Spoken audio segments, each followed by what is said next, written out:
The blood on the washcloth turned the water pink, and Rebecca Zimmerman was grateful the stream ran cold enough to numb her wrists while she scrubbed the fabric against the rocks. She had learned to wash her laundry at dawn before anyone else came down to the water, before questions could form on curious lips, before the other women of Terlingua, Texas could see what her husband left behind each time he came home drunk from the saloon. The year was 1877, and the desert town huddled in the bend of the Rio Grande, like it was trying to hide from the unforgiving sun that would soon crest the Chisos Mountains. Rebecca was 22 years old, and she had been married for 3 years that felt like 30. She heard the horse before she saw the rider, the steady clip of hooves on the hard, packed earth that ran alongside the creek. Rebecca quickly pulled her sleeves down over her wrists, wincing as the fabric scraped against the raw skin, and kept her head down as she continued her washing. Most folks in town knew to leave her be, had learned that Victor Zimmerman did not take kindly to anyone speaking to his wife without his presence and permission. "Morning, madam," a voice called out, deep and steady with a hint of concern that made Rebecca's shoulders tense. "Did not mean to startle you, just watering my horse." She glanced up briefly, catching sight of a tall man dismounting from a gray mare, his hat pulled low but not low enough to hide the strong line of his jaw or the way his eyes seemed to take in everything at once. He wore the dust of the trail on his clothes, and his boots were worn but well cared for. Rebecca had seen plenty of cowboys pass through Terlingua on their way to somewhere better, somewhere with more promise than a mercury mining town that clung to existence through sheer stubbornness. "It is a free stream," Rebecca said quietly, returning her attention to the washcloth even though the blood had long since rinsed away. She just needed him to water his horse and leave before Victor woke up and looked out the window of their small adobe house on the hill. The cowboy led his mare to the water's edge, and Rebecca could feel his gaze on her even as he let the animal drink. She kept her head down, kept scrubbing at fabric that was already clean, and prayed he would mistake her for just another tired woman doing her morning chores. "Those look painful," he said, and Rebecca's heart stopped. She followed his gaze to where her left sleeve had ridden up again, exposing the dark purple bruises that ringed her wrist like a grotesque bracelet. Without thinking, she yanked the sleeve down and stood abruptly, gathering her wet laundry into her basket with shaking hands. "I am fine," she said, the words automatic after years of practice. "I should be getting back. Madam, I do not mean to pry, but those bruises, I said I am fine." Rebecca's voice came out sharper than she intended, edged with the fear that was her constant companion. "Good day to you." She hurried up the path toward her house, her bare feet finding purchase on the familiar rocks even as her heart hammered against her ribs. Behind her, she heard the cowboy say something else, but she did not stop, did not turn around, just kept walking until she reached the small adobe structure that served as both her home and her prison. Victor was still asleep, snoring off the previous night's whiskey, and Rebecca moved quietly through the 2 rooms they occupied. She hung the wet laundry on the line outside, her hands still trembling, and tried not to think about the cowboy's eyes or the genuine concern she had heard in his voice. Concern was dangerous. Concern led to questions, and questions led to Victor's rage, and his rage led to more bruises in places no one could see. She had learned to survive by being invisible, by keeping her head down and her mouth shut, by doing everything exactly the way Victor wanted it done. It was not the life she had imagined when she was 18, and he had come courting with flowers and pretty words, back when her parents were still alive, and she had believed that marriage meant partnership and maybe even love. But her parents had died of fever 6 months after the wedding, and without them, there was no one to see the way Victor changed, No one to notice when the pretty words turned cruel and his hands turned violent.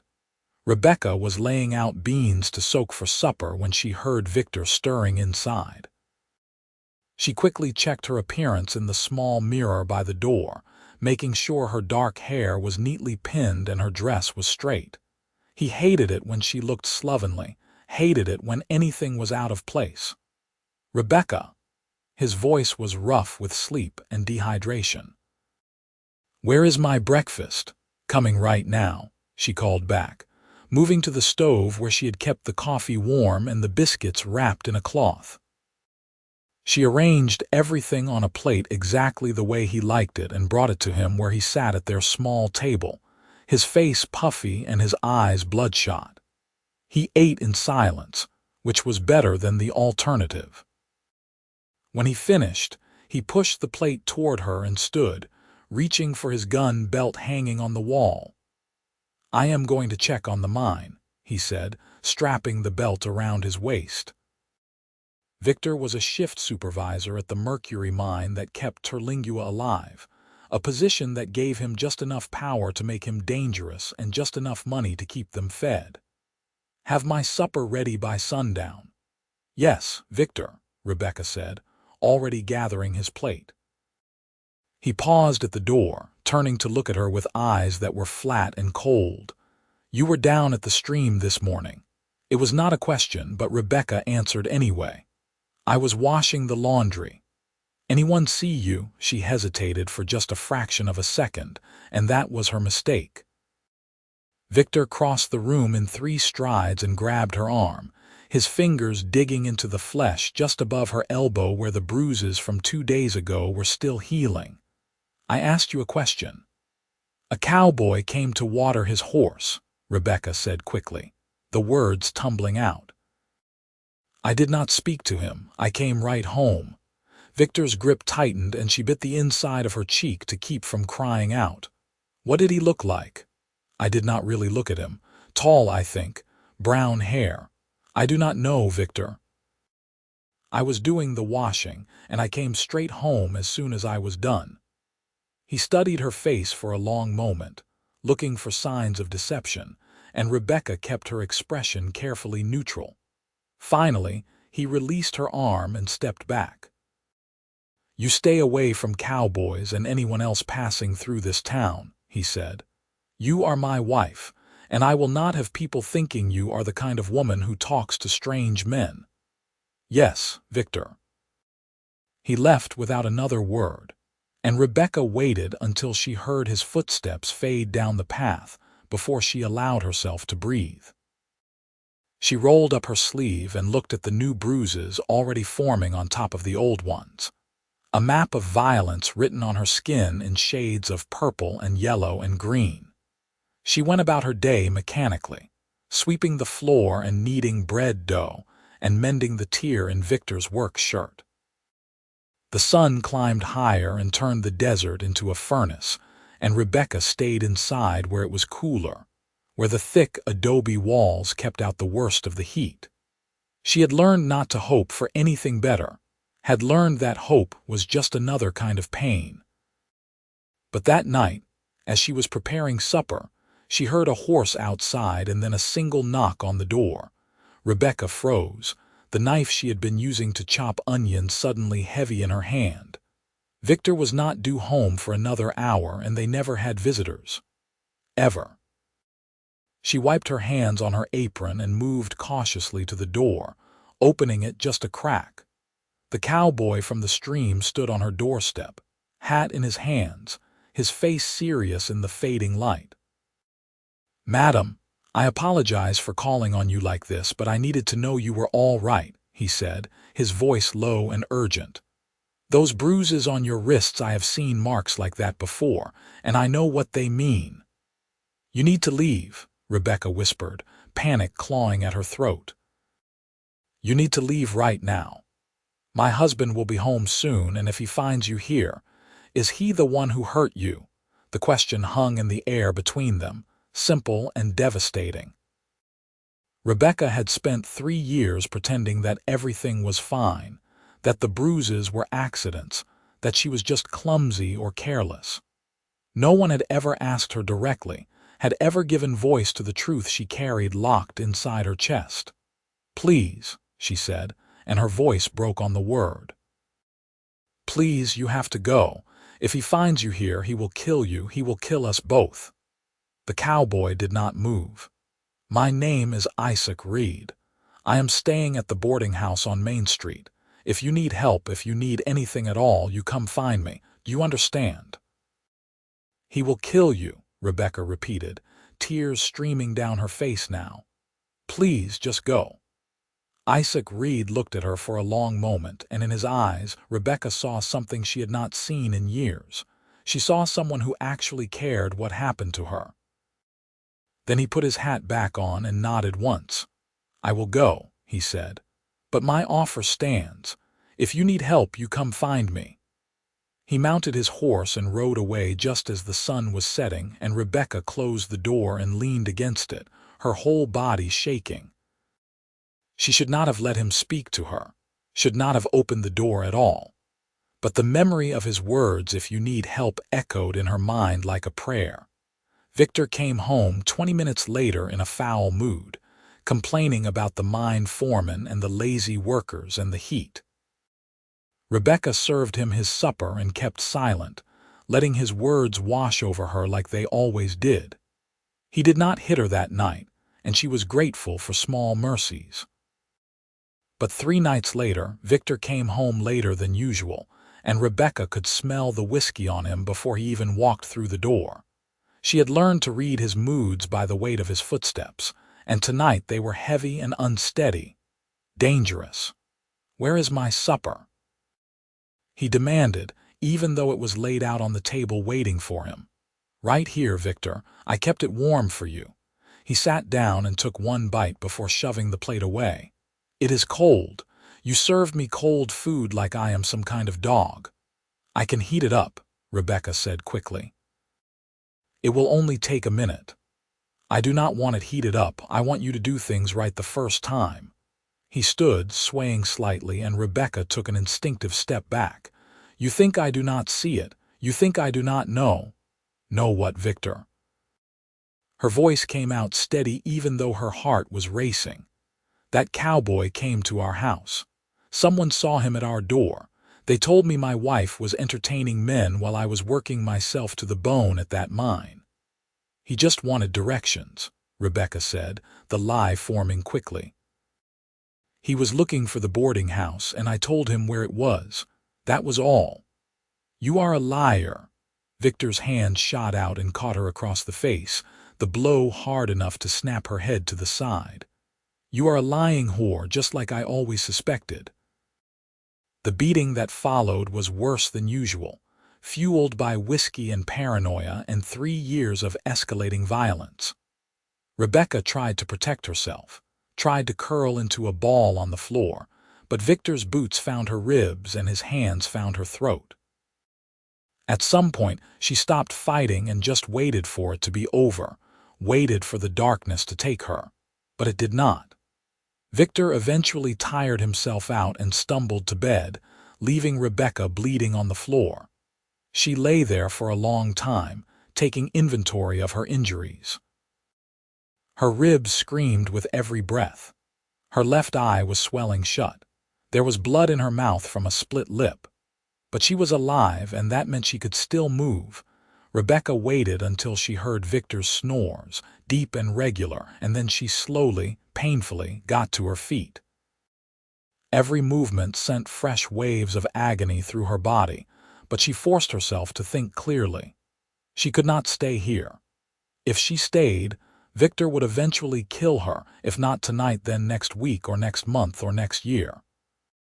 The cowboy Isaac Reed had offered help, and Rebecca had nothing left to lose. She moved carefully through the dark house, gathering the few things she owned. A change of clothes, the silver locket her mother had given her, the small amount of money she had managed to hide over the years. She wrapped everything in a shawl and then paused at the door, looking back at the man who had promised to love and cherish her. Victor Zimmerman was a monster. But he was also the only life she had known for 3 years. Leaving meant stepping into the unknown, meant trusting a stranger, meant risking everything on the hope that there might be something better waiting for her. Rebecca thought of the bruises on her wrists, the blood she had washed from her clothes, the fear that colored every moment of every day. Then she opened the door and stepped out into the night. The walk to town was agony. Every step made her ribs protest, and she had to stop frequently to catch her breath. The moon was bright enough to light her way, and she was grateful for that small kindness. Terlingua was quiet at this hour, most folks already asleep, and Rebecca made her way down Main Street toward the boarding house. It was a 2-story building with a sagging porch and lamplight showing in a few windows. Rebecca stood outside for a long moment, her courage faltering. What if Isaac Reed had just been making empty promises? What if he turned her away? What if Victor woke up and came looking for her, but she had come this far, and there was no going back now? Rebecca climbed the steps and knocked softly on the front door. A minute later, it opened to reveal the boarding house owner, Mrs. Chen, a Chinese woman who had run this establishment for as long as Rebecca could remember. "Please," Rebecca said, her voice barely a whisper. "I need to speak with Isaac Reed. He said I could find him here." Mrs. Chen took one look at Rebecca's battered face and swollen eye and stepped aside immediately. "Come in, child. I will get him." She led Rebecca to a small sitting room and then disappeared up the stairs. Rebecca sat gingerly on the edge of a chair, every muscle in her body trembling with exhaustion and fear and the awful uncertainty of what came next. She heard footsteps on the stairs, quick and urgent. And then Isaac Reed was there, still pulling on his shirt, his hair mussed from sleep. He took one look at her and his expression turned to stone. "Who did this to you?" he asked, even though they both knew the answer. "My husband," Rebecca said, and saying it out loud to someone who would believe her, who would not make excuses or tell her she must have done something to deserve it, broke something loose inside her chest. "He came home drunk and he beat me, and I know if I go back, he will kill me eventually. You said if I needed help, and I meant it." Isaac crossed the room and knelt in front of her chair, his eyes scanning her injuries with the practiced ease of someone who had seen violence before. "Can you ride a horse?" The question surprised her. "I think so. Why?" "Because we need to get you out of this town, and we need to do it now, before your husband wakes up and comes looking for you. I have a friend who runs a ranch about 11 miles north of here. You will be safe there." 11 miles. Rebecca's voice shook. In her condition, 11 miles might as well be 100. "I will not let you fall," Isaac said, and there was a promise in his words that went deeper than just the physical act of riding. "But we have to go now. Can you do that?" Rebecca thought about Victor waking up to find her gone, about the rage that would consume him, about what he would do if he caught her. Then she thought about the alternative, going back, apologizing, taking whatever punishment he decided she deserved. "Yes," she said, "I can do that." Isaac helped her to her feet with a gentleness that made Rebecca want to weep. She was so unused to being touched without pain that his careful hands on her arms felt like a foreign language she had forgotten how to speak. Mrs. Chen appeared with a canteen of water and a thick blanket, pressing both into Rebecca's hands without a word. "Thank you," Rebecca whispered, and Mrs. Chen nodded once, her eyes full of understanding. Isaac's mare was saddled and ready within minutes, and he helped Rebecca mount first before swinging up behind her. She gasped as her ribs protested the movement. But then Isaac's arm came around her waist, holding her steady, and she leaned back against his chest and let him take her weight. "Hold on," he said softly, and then they were moving, the horse walking quietly through the sleeping town and out into the desert beyond. The ride was both endless and somehow too short. Rebecca drifted in and out of awareness, exhaustion and pain pulling her under while Isaac's arm around her waist and the steady rhythm of the horse's gait kept her tethered to consciousness. He did not speak except to occasionally ask if she was all right, and Rebecca appreciated the silence. She did not have words for what she was feeling, for the terror and relief and bone-deep weariness that filled her. The moon was setting by the time they reached the ranch, a sprawling collection of buildings that materialized out of the darkness like a mirage. Isaac guided the horse to the main house and dismounted, then carefully lifted Rebecca down. Her legs nearly buckled, but he caught her, supporting her weight like she was made of something precious. The front door opened before they reached it, and a man emerged carrying a lantern. He was older than Isaac, maybe in his late 30s, with silver threading through his dark hair and the kind of weathered face that came from a life spent outdoors. "Isaac?" The man's voice was rough with sleep and confusion. "What in God's name? She needs help, James," Isaac said simply.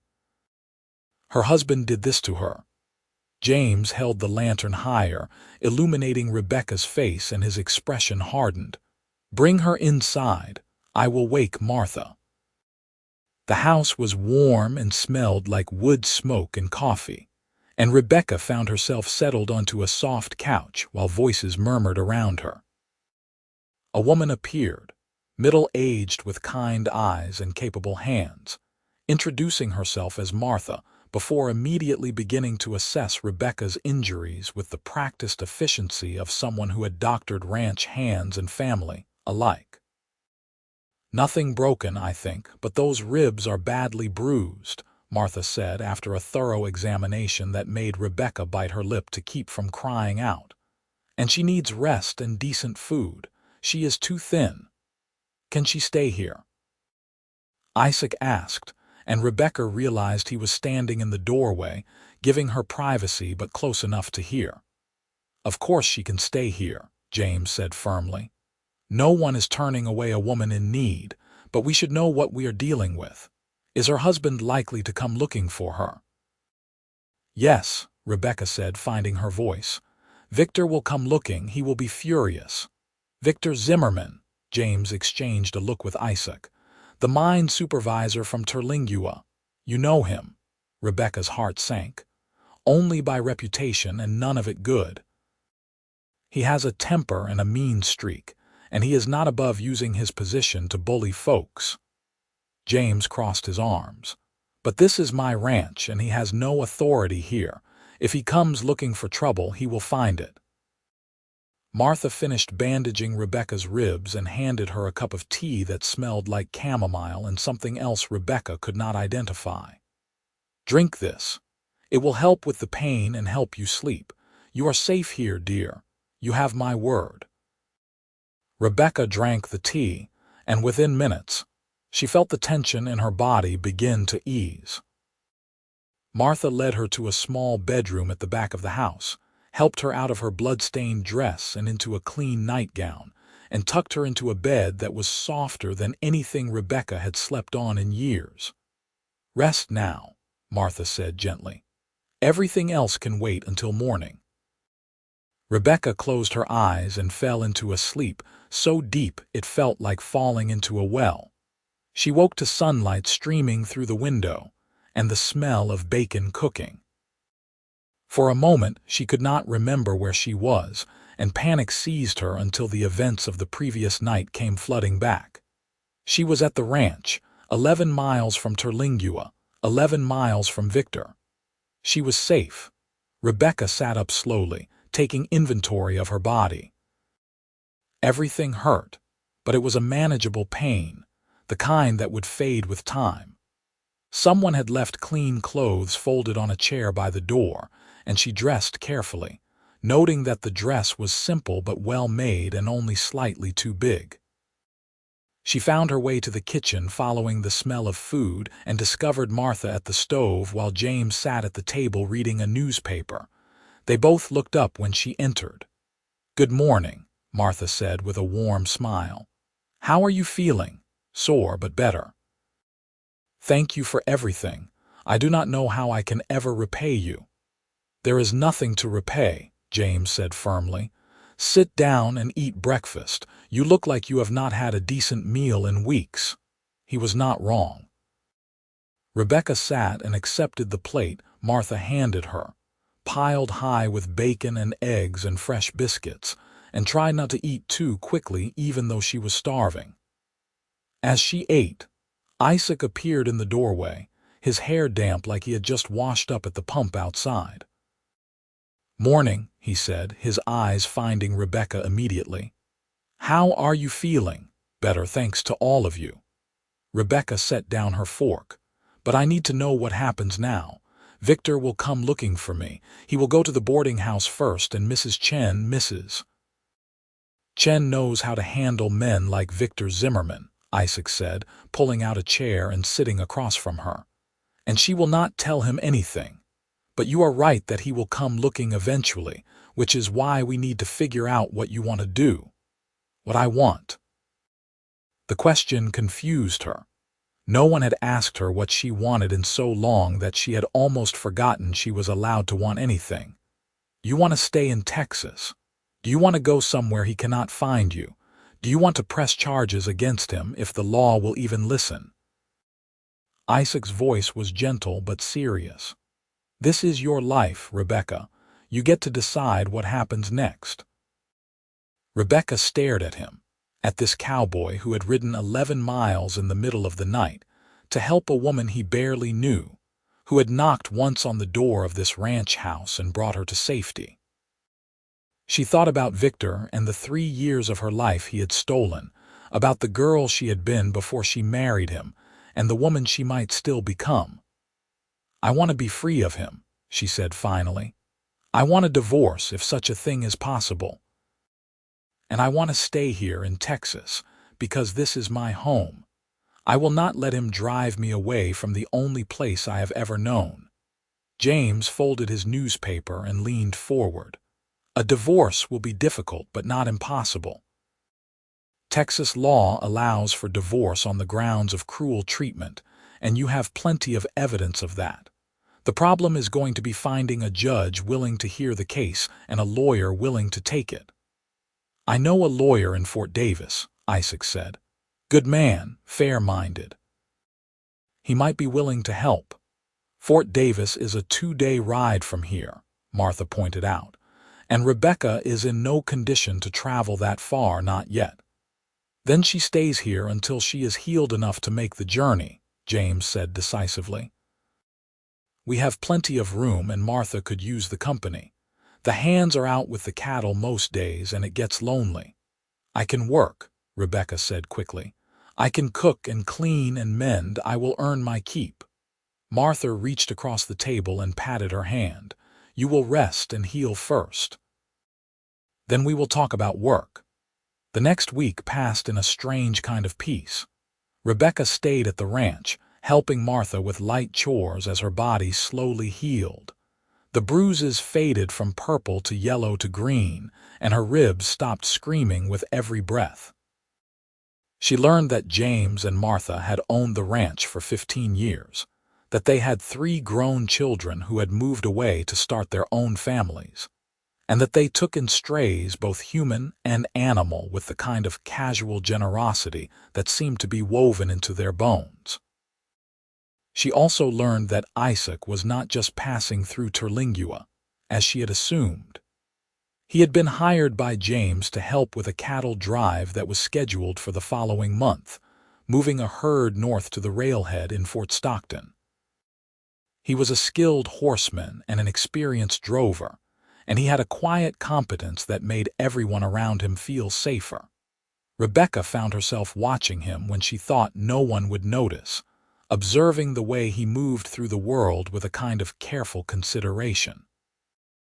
He was never careless with his words or his actions, never took up more space than he needed.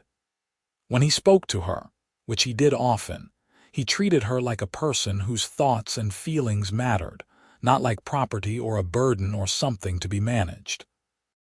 It was strange and wonderful and terrifying all at once. One evening, about 10 days after her arrival at the ranch, Rebecca was sitting on the porch watching the sunset when Isaac joined her. He sat down on the steps, a respectful distance away, and removed his hat, turning it over in his hands. "I have been meaning to ask you something," he said after a moment. "Why did you trust me? That night when you came to the boarding house, you did not know anything about me. I could have been anyone." Rebecca considered the question. "You were the first person in 3 years who looked at me and actually saw me. Not Victor's wife, not the woman who was supposed to keep her head down and her mouth shut, but me. And when you asked about the bruises, you did not pretend they were not there. You did not make excuses for them or tell me I must have done something to deserve them. You just asked the truth." "I am glad you came to me," Isaac said quietly. "I am glad you trusted me. Can I ask you something now?"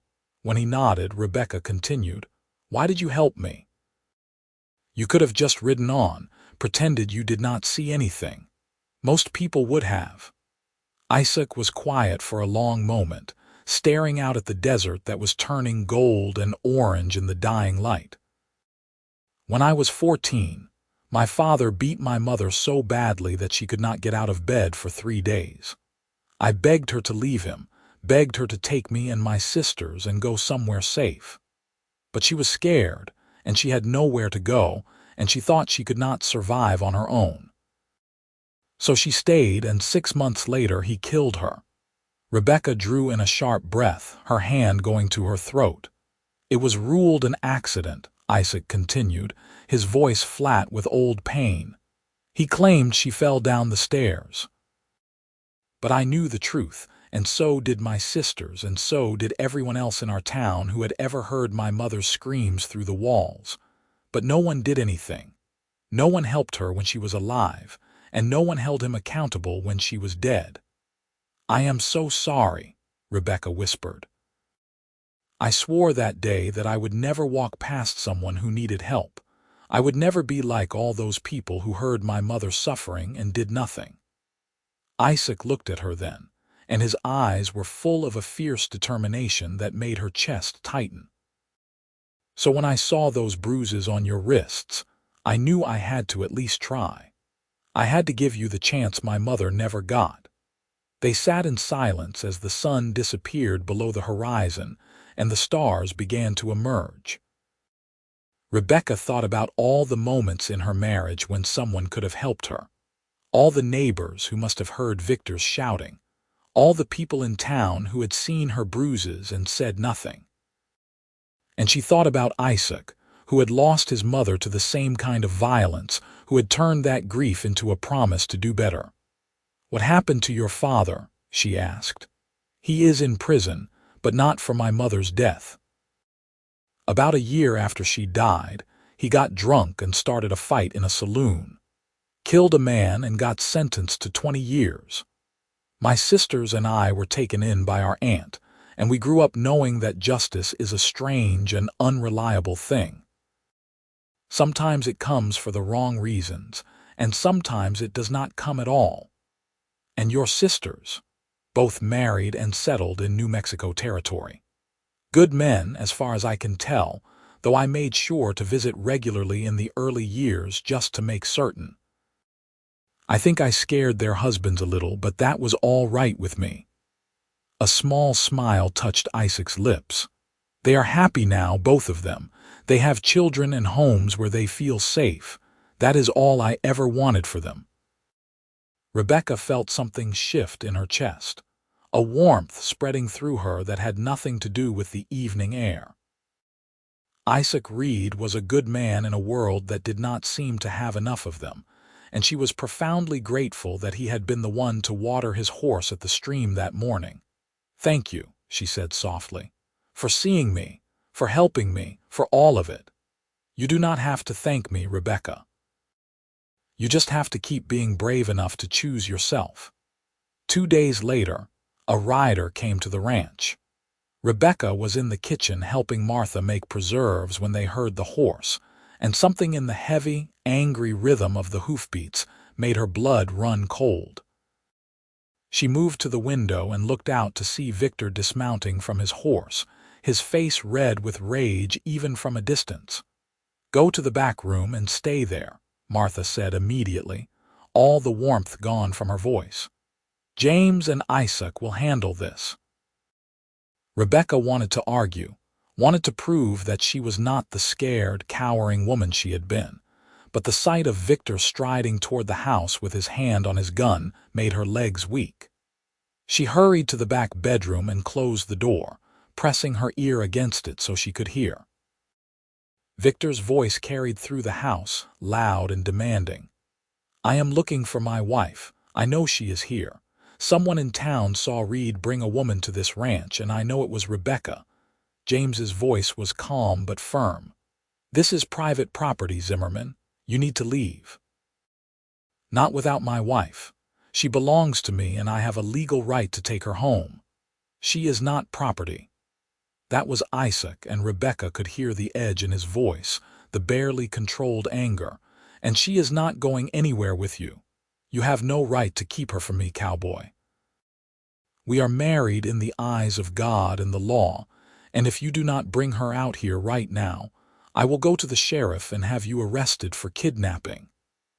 "Go ahead and get the sheriff," James said. I am sure he would be very interested to hear about the condition Rebecca was in when she arrived here. The bruises, the broken skin, the way she could barely breathe because of her injured ribs. I am sure the law has opinions about men who beat their wives half to death. There was a moment of terrible silence, and then Victor laughed, a sound devoid of any humor. "You think anyone is going to care? She is my wife. I can discipline her however I see fit, and there is not a judge in Texas who will tell me otherwise." "You are wrong about that," Isaac said quietly, and there was something dangerous in his voice now. "Times are changing, Zimmerman. There are laws against cruel treatment, and Rebecca is going to divorce you. And when she does, everyone is going to know exactly what kind of man you are." Rebecca heard a scuffle, the sound of boots on the wooden floor, and she opened the door a crack to see Victor advancing on Isaac with his fist raised. But before he could throw the punch, James stepped between them, and there was suddenly a rifle in his hands. "That is enough," James said, his voice hard as iron. "You have about 10 seconds to get back on your horse and ride off my property, or I will shoot you for trespassing and threatening my guests. Your choice." Victor looked at the rifle, then at James's face, then at Isaac, who stood ready to fight despite being unarmed. For a long moment, Rebecca thought he might actually attack them anyway, might let his rage override his sense of self-preservation. But then he took a step back and pointed at Isaac. "This is not over," he said. "You think you can steal another man's wife and get away with it? I will make sure everyone knows what kind of man you are." "The only thing I did was help a woman who was being beaten," Isaac said evenly. "If that makes me a bad man in your eyes, I can live with that." Victor turned his glare toward the back of the house, as if he could see through the walls to where Rebecca was hiding. "Rebecca, you get out here right now. I am giving you one more chance to come home and be a proper wife, or I swear I will make you regret it for the rest of your life." Rebecca's hands were shaking, but she opened the door fully and stepped out into the main room. Victor's eyes locked on her immediately, and she saw the calculation there, the way he was trying to gauge whether he could still control her with fear and threats. "I am not coming back, Victor," she said, and her voice only shook a little. "I am filing for divorce, and I am never setting foot in that house again." "You ungrateful," Victor started forward, but James raised the rifle slightly and he stopped. "I gave you everything. A home, food, clothes. And this is how you repay me. By running off with some cowboy and making me look like a fool. You gave me bruises and fear, and 3 years of my life I will never get back," Rebecca said, and she could feel tears streaming down her face, but she did not care. You made me terrified of my own shadow. You made me believe I was worthless. But I am not worthless, Victor. I am worth more than you ever could have seen. You are nothing without me, Victor spat. You are nobody. And when you come crawling back, because you will come crawling back, I will make sure you remember your place. Get out, James said, and the rifle was pointed directly at Victor's chest now. Get out of my house and off my land, and do not ever come back. Victor looked at Rebecca one more time, his eyes full of promises of retribution, and then he turned and strode out of the house. They all listened as he mounted his horse and rode away, the hoofbeats gradually fading into the distance. Rebecca's legs gave out and she sank onto the nearest chair, her whole body shaking with the aftermath of adrenaline and fear, and the strange, fierce pride of having stood up to the man who had terrorized her for so long. Isaac crossed the room and knelt beside her chair, his hand hovering near hers but not quite touching. You were incredibly brave, he said softly. I was terrified, Rebecca admitted. Brave and terrified are not mutually exclusive. You faced him anyway. That is what courage looks like. Martha brought her a glass of water and James put the rifle away, and they all sat together in the kitchen while Rebecca's breathing slowly returned to normal. She knew this was not over, knew that Victor would not give up easily, but for the first time, she believed she might actually survive this. She might actually win. The next morning, Isaac prepared to ride to Fort Davis to speak with the lawyer about Rebecca's divorce. She walked him out to where his horse was saddled and waiting, the early morning air cool and clean. Are you sure about this? Isaac asked, adjusting the saddle even though it did not need adjusting. Once we start this process, there is no going back. Victor will fight it and it will get ugly. It is already ugly, Rebecca pointed out. And yes, I am sure. I want to be free of him, Isaac. I want to have a life that is my own. He smiled at her then, a real smile that transformed his whole face and made her heart do something complicated in her chest. Then that is what we will get you. I should be back in about 4 days. James and Martha will keep you safe while I am gone. I know they will. Rebecca hesitated, then reached out and touched his arm.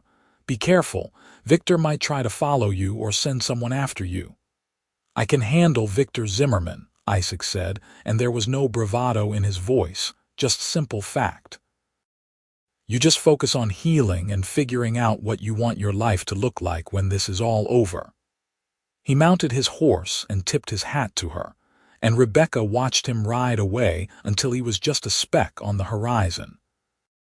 Then she went back inside and tried not to count the hours until he would return. The 4 days passed slowly. Rebecca helped Martha with the household chores and learned to feed the chickens and collect eggs. She spent hours sitting on the porch, watching the ranch hands work with the cattle and horses, marveling at how peaceful life could be when you were not constantly afraid. And she thought about Isaac, about the kindness in his eyes and the gentleness of his hands, about the way he had risked everything to help her. She tried not to read too much into it, tried not to let herself hope for something more than friendship and assistance. Isaac was a good man who helped people because it was the right thing to do, not because he had any particular feelings for her. And even if he did have feelings, Rebecca was still married, still bound by law to a man who had made her life a nightmare. It would not be fair to ask Isaac to wait for her, to tie himself to her complicated, messy situation. But late at night, when the ranch was quiet and she lay in her borrowed bed staring at the ceiling, Rebecca let herself imagine a different future. A future where she was free, where she could make her own choices, where maybe there was room for something like love. Isaac returned on the evening of the 4th day, just as the sun was setting. Rebecca was setting the table for supper when she heard the horse, and she tried not to run to the door like an eager child.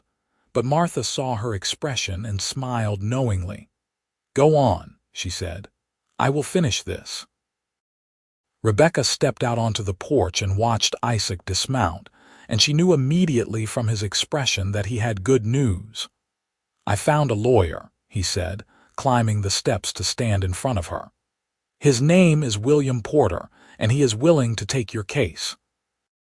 He said that with the evidence of your injuries and your testimony about the abuse, we have a strong case for divorce on the grounds of cruel treatment."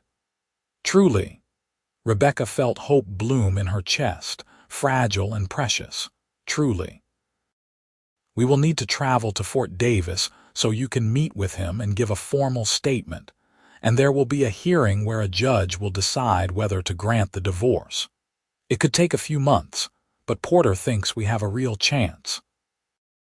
Rebecca threw her arms around Isaac's neck without thinking, hugging him tight despite the protest from her still healing ribs.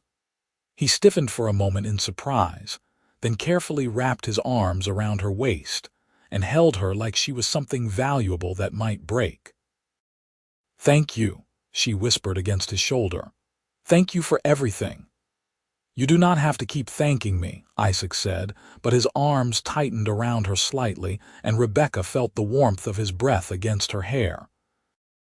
They stayed like that for a long moment, and Rebecca became acutely aware of every place their bodies touched, of the solid strength of him, of the way her heart was beating too fast in her chest.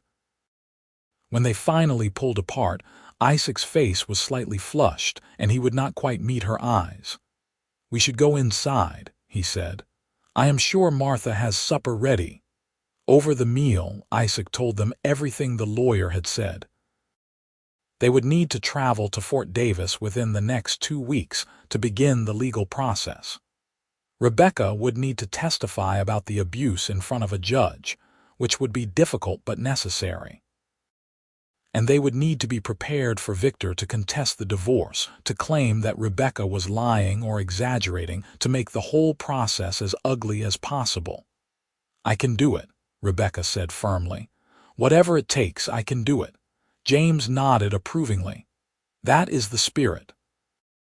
Martha and I will come with you to Fort Davis, lend our support as witnesses to your condition when you arrived here." "And I will be there too," Isaac added, "every step of the way."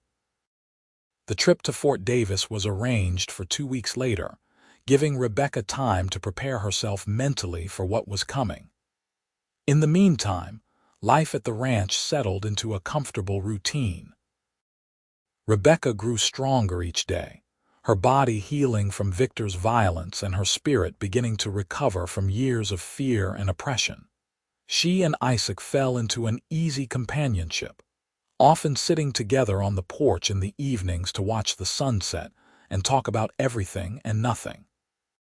He told her about his years working as a cowboy, about the drives he had been on and the places he had seen. She told him about her childhood, about her parents who had loved her and believed in her, about the dreams she had once had of opening a small dress shop in town. "You could still do that," Isaac said one evening. "Open your shop, I mean, after the divorce is final and you are settled somewhere." "I do not have any money," Rebecca pointed out, "and I do not know the first thing about running a business." "Those are both things you can learn and work toward." "Dreams do not have expiration dates, Rebecca. Just because you lost a few years does not mean you have to give up on what you wanted." The way he said it, so matter-of-fact and full of confidence in her abilities, made Rebecca believe that maybe he was right. Maybe there was still time for her to become the woman she was meant to be. As the days passed, Rebecca began to notice the small ways Isaac showed he cared. He always made sure she had enough to eat at meals, remembering that she liked her coffee with plenty of cream. He checked the weather before she went outside and suggested she bring a shawl if it looked like rain. He taught her to ride a horse properly, patient with her nervousness and encouraging when she succeeded. And he never, ever touched her without permission, never made her feel pressured or afraid. It was so different from her marriage to Victor that sometimes Rebecca had trouble believing it was real. But it was real, and with each passing day, she found herself falling a little bit more in love with the quiet cowboy who had saved her life. She tried to keep her feelings hidden, convinced that Isaac was just being kind, and that reading anything more into it would only lead to heartbreak. But sometimes she caught him looking at her when he thought she was not paying attention, and the expression in his eyes made her wonder if maybe, just maybe, he felt the same way. 2 weeks after Isaac's return from Fort Davis, they set out for the town. The journey took 2 days, and they camped under the stars the first night, Rebecca sleeping in a bedroll near the fire while the 3 others took turns keeping watch. She lay awake for a long time, staring up at the vast expanse of sky overhead, thinking about how much her life had changed in just 1 month. They reached Fort Davis the next afternoon, a town that was larger and more prosperous than Terlingua, with actual streets and businesses, and a courthouse that looked almost impressive.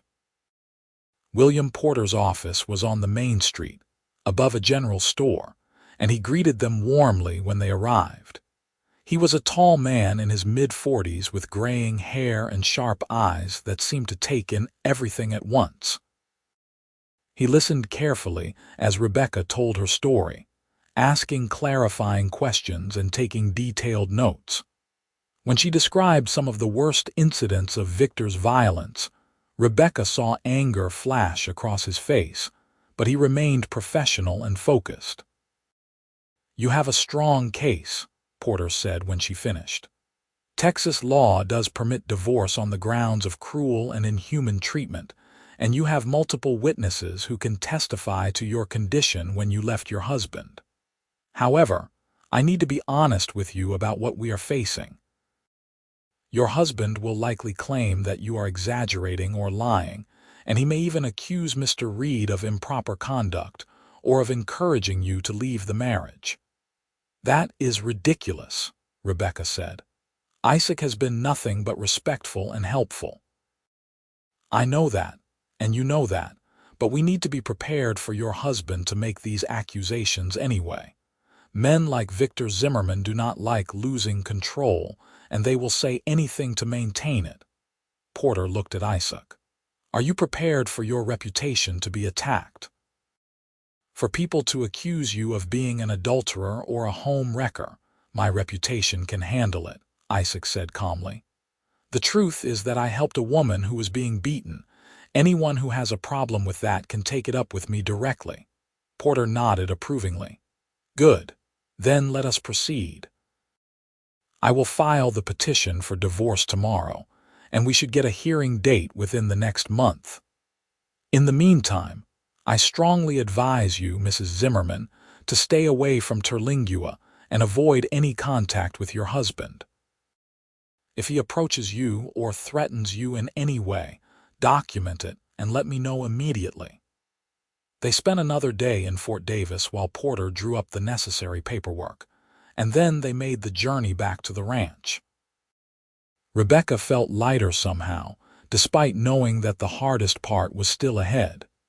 She had taken the first concrete step toward freedom, and nothing Victor did could take that away from her.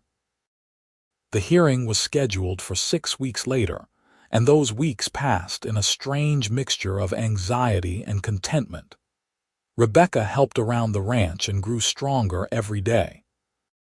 She learned to ride well enough that she could help move the cattle from one pasture to another, and she discovered that she was good with the animals, calm and patient in a way that put them at ease. Isaac had to leave for a week to help with a delivery of horses to a ranch in Marathon, and Rebecca was surprised by how much she missed him. The evenings felt empty without their talks on the porch, and she found herself watching the road for his return like a wife waiting for her husband. Except Isaac was not her husband. Victor was still her husband, at least for now, and Rebecca tried not to think too much about what would happen after the divorce was final. Would Isaac stay at the ranch, Or would he move on to another job? Would he want anything to do with her once he was no longer obligated to help her? The questions kept her awake at night, but she had no answers. When Isaac finally returned, Rebecca was feeding the chickens in the yard. She heard the horse and looked up to see him riding toward the house, and the smile that spread across her face was completely involuntary. He dismounted and walked over to her, and for a moment they just stood there looking at each other. "I missed you," Rebecca said, and then immediately felt her face heat with embarrassment. "I mean, we all missed you.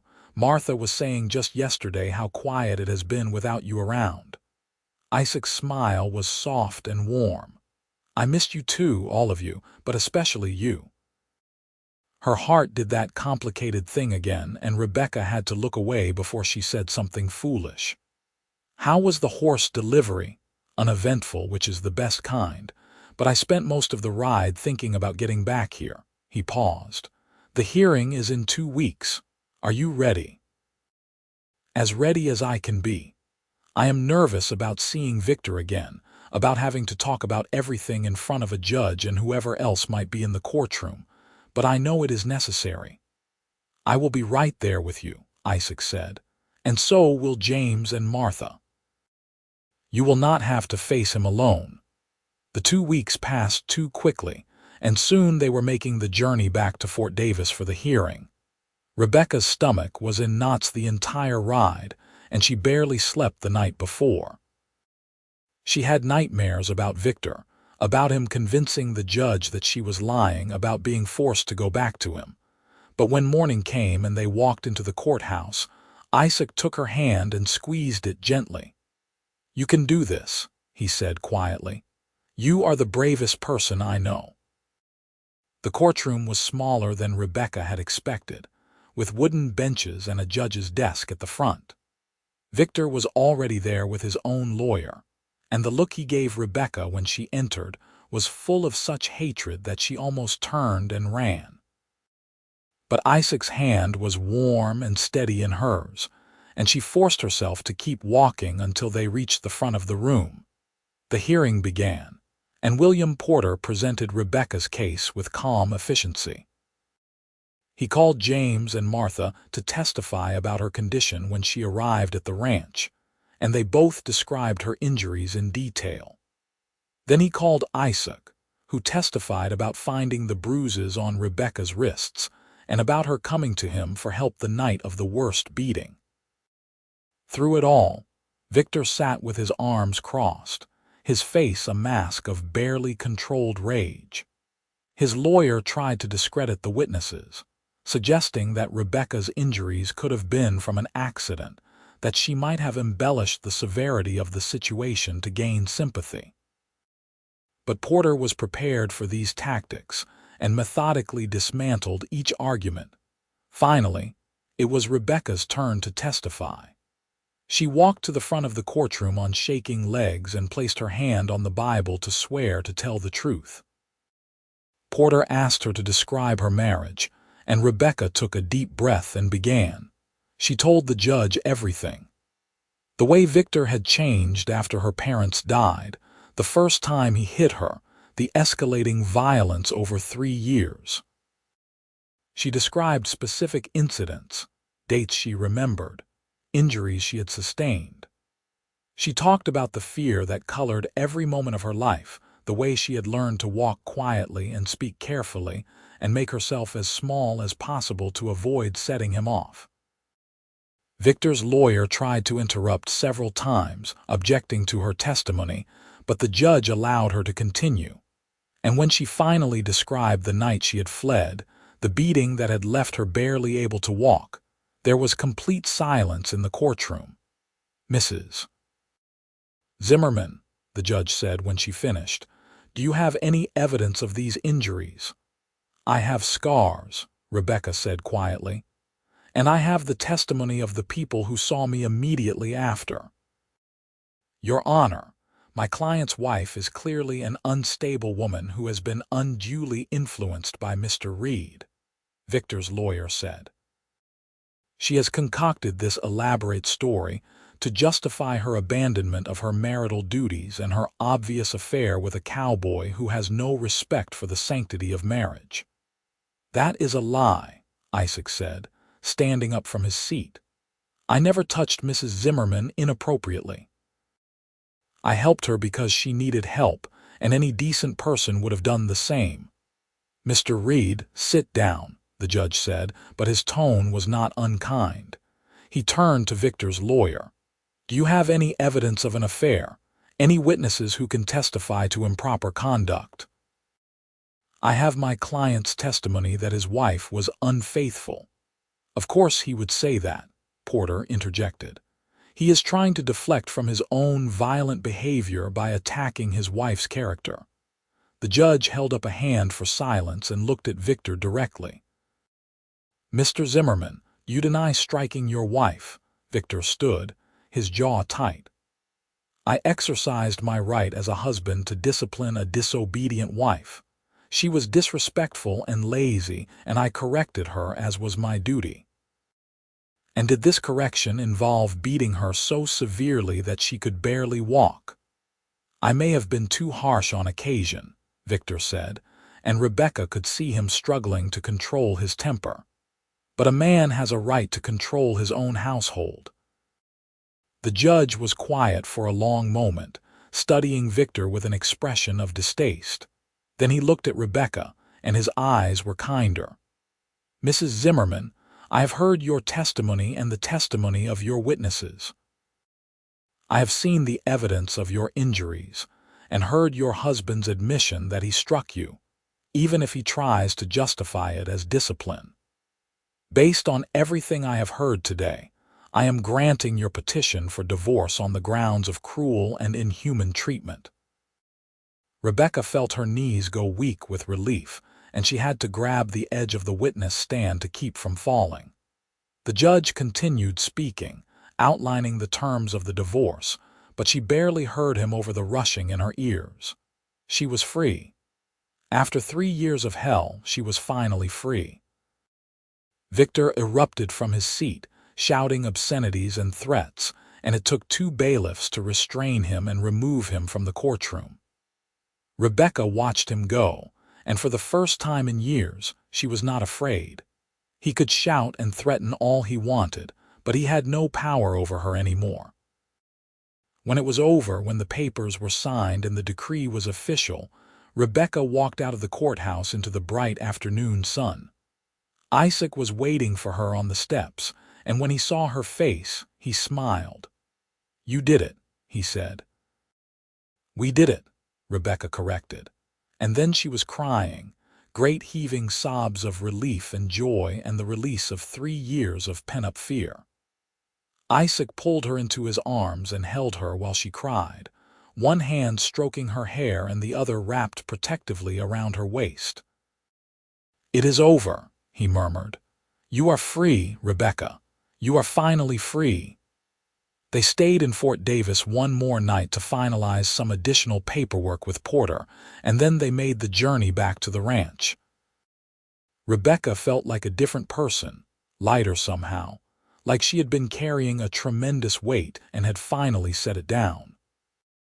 She laughed more during the ride than she had in years, and she found herself noticing things she had been too scared to appreciate before.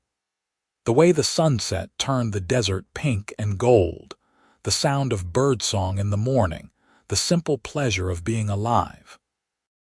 When they arrived back at the ranch, James and Martha greeted them with a celebratory meal, and they all toasted to Rebecca's freedom with glasses of wine. It was a perfect evening, full of laughter and good food and the warmth of people who genuinely cared about each other. Later, after James and Martha had retired to bed, Rebecca and Isaac found themselves on the porch again, sitting in their usual spots and watching the stars. "What will you do now?" Isaac asked. "Now that you are free, I mean. Will you stay at the ranch or do you want to go somewhere else?" Rebecca had been thinking about this question for weeks, turning it over in her mind from every angle. "I would like to stay in this area if James and Martha will have me. I could work for them, help around the ranch and earn my keep." And eventually, maybe I could save enough money to start that dress shop I used to dream about. They will have you, Isaac said with certainty.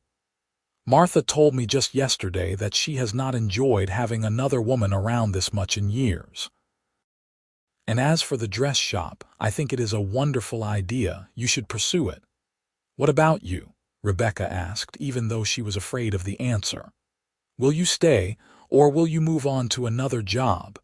Isaac was quiet for a long moment, and Rebecca's heart sank. She had been right to keep her feelings to herself. He was going to leave, and she would have to watch him ride away and pretend she was not devastated. I have been offered a permanent position here at the ranch, Isaac said finally. James wants me to stay on as his foreman, help manage the hands and oversee the cattle operations. It is good work, steady pay, and I like it here. That is wonderful, Rebecca said, relief flooding through her. So you will stay? That depends, Isaac said, and now he was looking at her with an intensity that made her breath catch. Rebecca, I need to tell you something, and I need you to know that there is no pressure here. If you do not feel the same way, we can go back to being friends and we will never speak of it again. All right, Rebecca said, her heart hammering. I have feelings for you, Isaac said, the words coming out in a rush like he had been holding them back for a long time. Strong feelings. I think I started falling for you the moment I saw you at the stream, and every day since then has just made it worse. Or better. I am not sure which, but I know that when I think about my future, you are in it. And I know that is probably too much too soon, and you just got out of a terrible marriage, and the last thing you need is another man making demands on you. Rebecca leaned forward and kissed him, stopping the flow of words with her lips on his. For a moment, Isaac froze in surprise, and then he was kissing her back, one hand coming up to cup her face with a gentleness that made her want to cry. When they finally pulled apart, both breathing hard, Rebecca smiled at him through happy tears. I have feelings for you too, she said. I think I have had them for a while now, but I was afraid to hope that you might feel the same way. I was afraid that once the divorce was final, you would leave and I would never see you again. I am not going anywhere, Isaac said, resting his forehead against hers. Not unless you want me to. I definitely do not want you to. They kissed again, slower this time, and Rebecca marveled at how different it felt to be touched with love instead of violence, to be wanted instead of controlled. When they finally pulled apart, Isaac took both her hands in his and looked at her seriously. I want to do this right, he said. I want to court you properly, give you time to heal and figure out who you are outside of being someone's wife. No pressure, no rushing. We have all the time in the world. I would like that, Rebecca said, squeezing his hands. I would like that very much. Over the following months, Isaac kept his promise. He courted Rebecca with a patience and consideration that she had never experienced before. He brought her wildflowers he found while working with the cattle. He taught her to shoot a rifle so she would feel safer and more capable.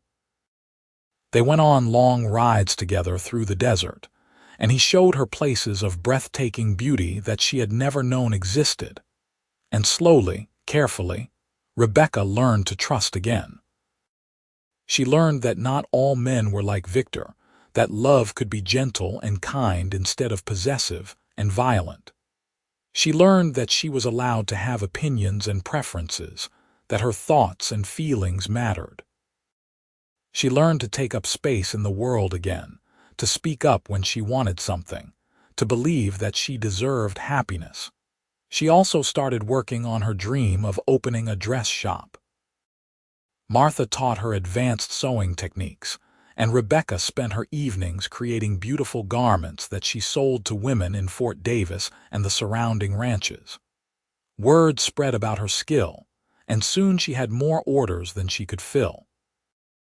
James helped her set aside a portion of her earnings, and she watched her savings slowly grow. A year after the divorce was finalized, Isaac asked Rebekah to marry him. They were sitting by the stream where they had first met, and he got down on one knee and pulled out a simple gold ring that had belonged to his mother. "Rebekah Zimmerman, you are the strongest, bravest, most beautiful woman I have ever known," he said, his voice thick with emotion. "I love you more than I knew it was possible to love someone, and I want to spend the rest of my life making you happy. Will you marry me?" Rebekah looked at the ring, at the hope and love shining in Isaac's eyes, and felt a peace settle over her that she had never known before. This was what marriage was supposed to be. Two people choosing each other, respecting each other, building a life together based on trust and mutual support. "Yes," she said, laughing and crying at the same time.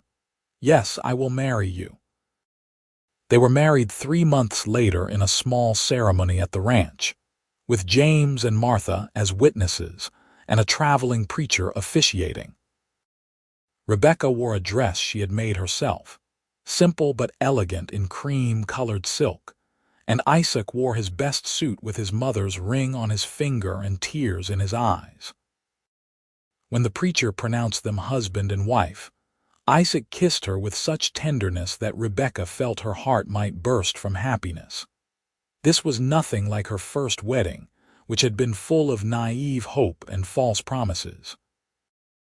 This was real and solid, and built on a foundation of genuine love and respect. They spent their wedding night in the small cabin that James had built for them on the far edge of the ranch property, a wedding gift that had made them both cry. And when Isaac made love to her for the first time, he was so careful and gentle and attentive to her needs that Rebekah finally understood what intimacy was supposed to be. The years that followed were full of hard work and simple joys. Rebekah opened her dress shop in Fort Davis, a small storefront on Main Street that quickly became popular with the women of the area. Isaac continued working as ranch foreman, and together they built a life that was comfortable and fulfilling. They had their first child 2 years after they married, a boy they named James Isaac, Reed in honor of the man who had given them shelter when Rebekah needed it most. He was followed 2 years later by a daughter they named Martha Rose, and then another son they called William after the lawyer who had secured Rebekah's freedom.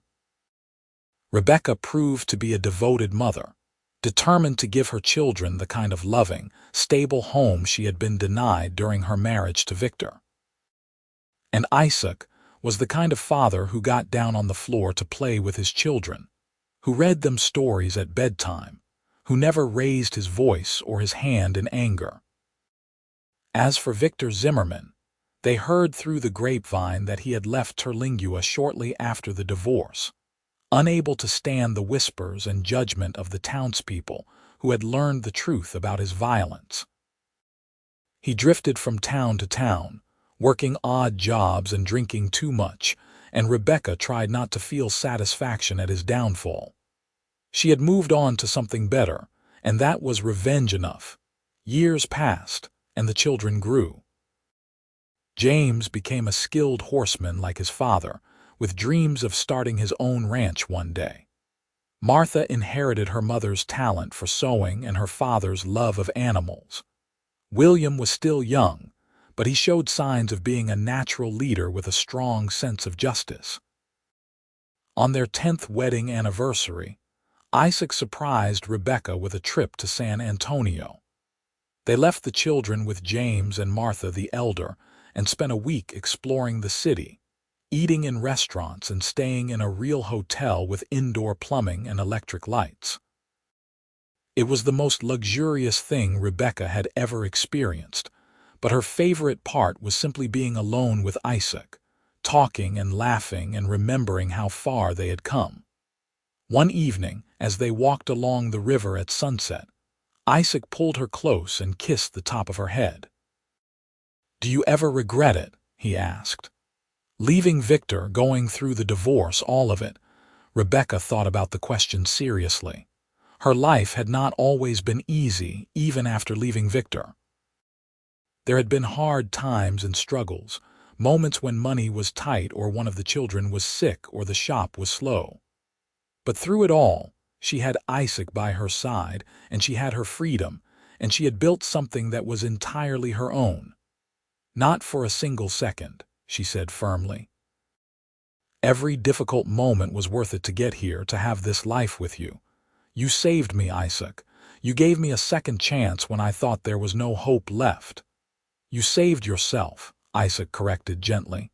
I just gave you a hand up. Everything else you did on your own. They stood there by the river as the sun set.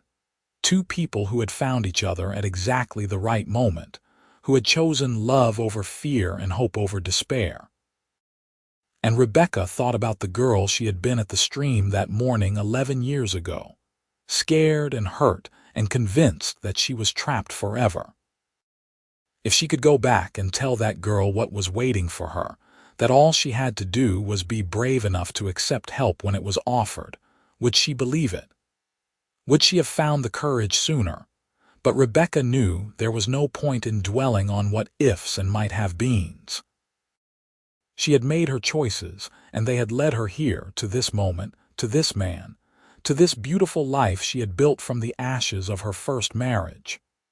I love you, she said, looking up at Isaac with all the emotion she felt shining in her eyes. I love you too, he said, and kissed her as the stars began to emerge overhead. They returned to the ranch after their week in San Antonio, and life continued its steady rhythm.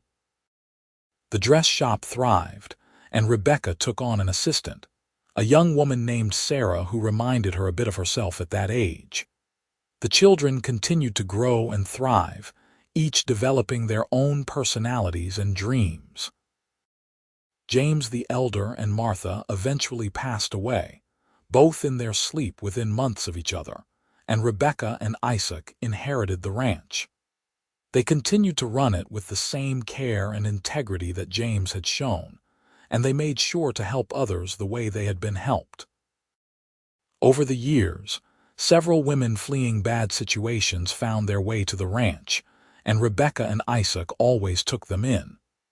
Rebecca would sit with them and tell them her story, let them know that there was life after abuse, that they could survive and even thrive. Some of them moved on to other places, but a few stayed, finding work in town or at the ranch and building new lives for themselves. On their 20th wedding anniversary, Isaac and Rebecca sat on the porch of their cabin watching the sunset, just like they had done so many times before. Their children were grown now, James working as a foreman on a ranch in New Mexico, Martha married to a kind schoolteacher in Fort Davis, and William studying law with the intention of following in William Porter's footsteps. 20 years, Rebecca mused, her hand in Isaac's. Sometimes it feels like a lifetime, and sometimes it feels like it just happened yesterday. I would do it all again, Isaac said. Every moment, every challenge, every triumph, it all led me to you. Rebecca thought about the journey that had brought them here, about the bruises on her wrists that Isaac had noticed that morning at the stream, about his 11-mile ride through the night, and the single knock on the door that had changed everything. She thought about the fear and the pain and the hard-won freedom, about learning to love again and building a family and creating a legacy that would outlast them both. We have had a good life, she said softly. The best life, Isaac agreed, bringing her hand to his lips and kissing her knuckles gently. And we are not done yet. We have grandchildren to spoil and businesses to run and many more sunsets to watch together. Rebecca leaned her head on his shoulder and smiled. He was right. They had built something beautiful out of the broken pieces of her past, and they would continue building for as long as they had left.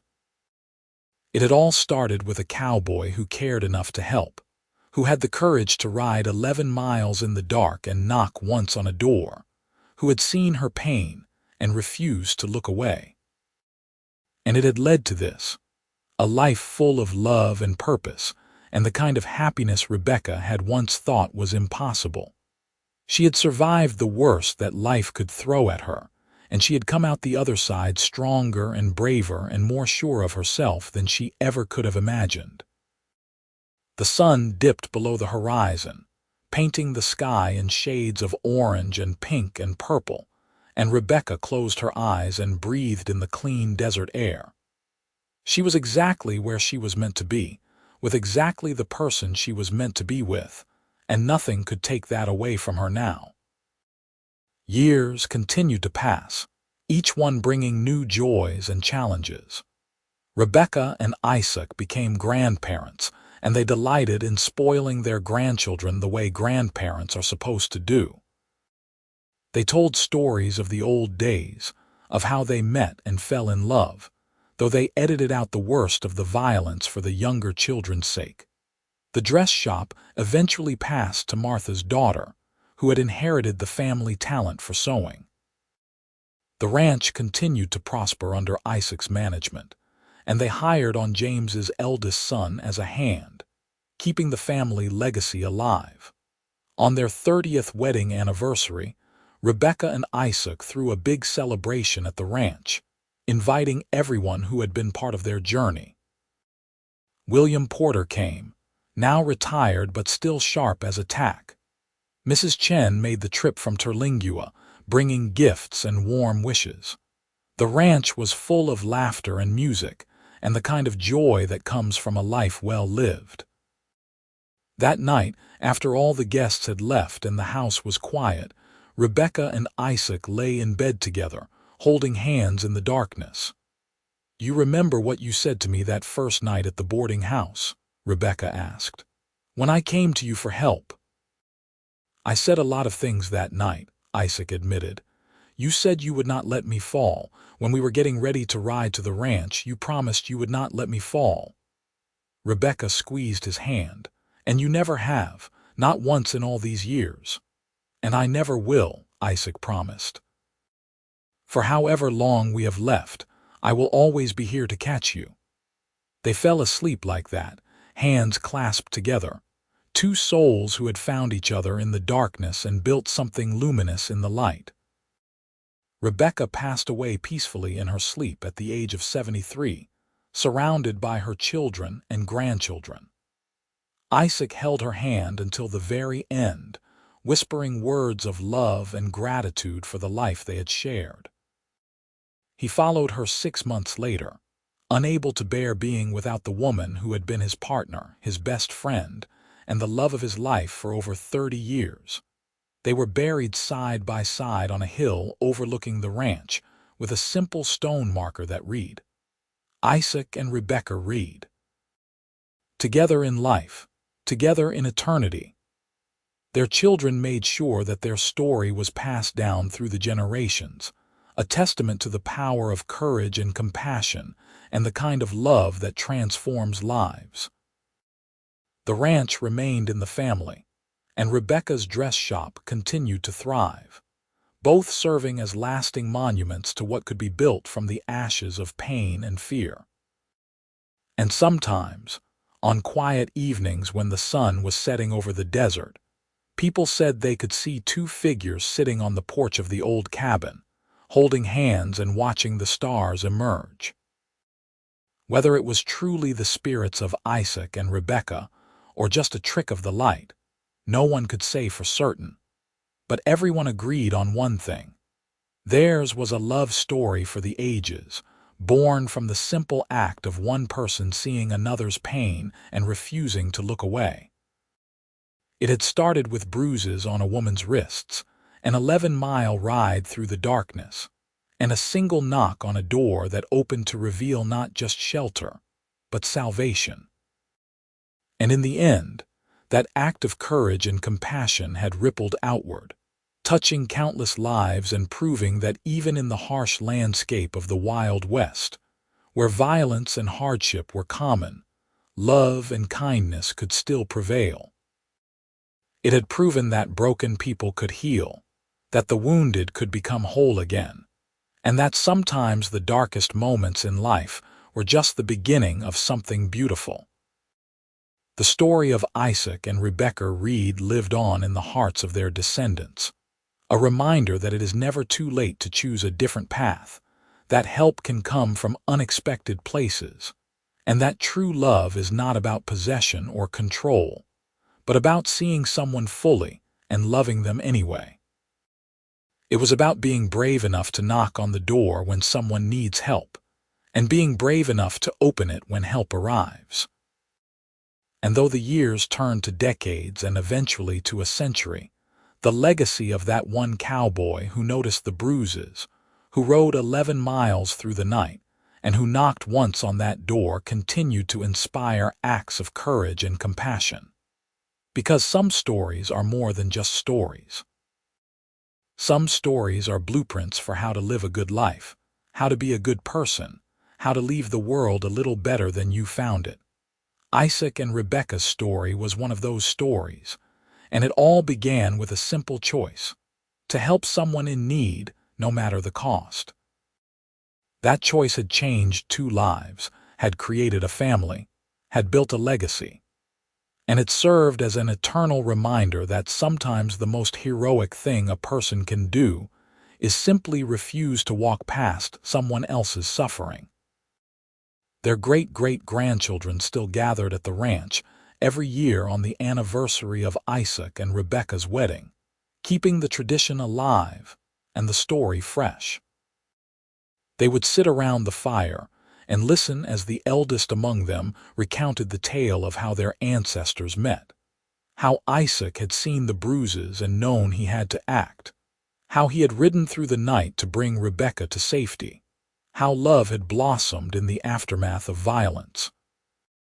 The younger children would ask questions, their eyes wide with wonder. Was great-great-grandma really that brave? They would ask, and the answer was always the same. She was braver than you can imagine. She survived things that would have broken most people, and she came out the other side stronger and kinder and more determined to help others. And then someone would inevitably ask about Isaac, about what made him different from other men of his time. And the answer to that was simple too. He chose to care. When he could have ridden on and pretended he had not seen anything, he chose to care, and that choice changed everything. The ranch itself became something of a sanctuary over the years, a place where people in trouble could come and find help, no questions asked.